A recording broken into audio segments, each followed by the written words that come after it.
sefer doğru bir karar değil. Eşitsizlik, anayasanın eşitsizlik ilkesine de aykırı bir karar.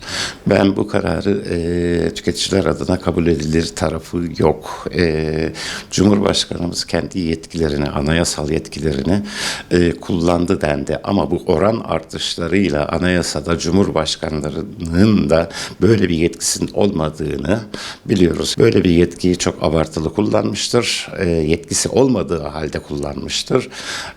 Bu bir de herkese gerekli olan ama herkesin eşit şekilde ücret alamadığı bir ülkede herkese eşit oranda bir vergi dağıtmak işin insanlığın doğasına da aykırı, kapitalizmin doğasına da aykırı aslında.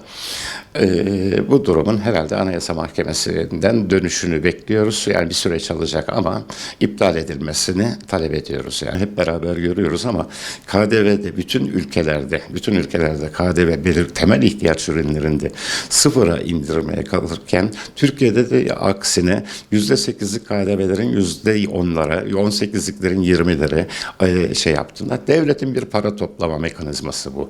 Ama bunun esas yansıması tüketicinin en çok geliri düşük seviyedeki insanlarımıza, hele hele emeklilere. Emekliler bugün açlık sınırında, konaklarla değil, emeklilerin yaşam biçimiyle ölçülmek zorunda. Çünkü emekliler kendi bulunduğu deneylerini, birikimlerini vesairelerini, kendi geleneklerini devam ettirebilmek için torunlarına bakıyorlar, evlatlarına bakıyorlar, onlara aktarıyorlar. Onların aktaracak şeyleri güçlü olmalı ki güçlü bir gelecek toplum yaratılabilmeli, güçlü bir gençlik yaratılabilmeli. Bu tabloda bunlar artık emeklinin, bütün tüketicilerin, bütün işçi, emekçi, köylülerin üzerinde bir yük olarak bindi artık.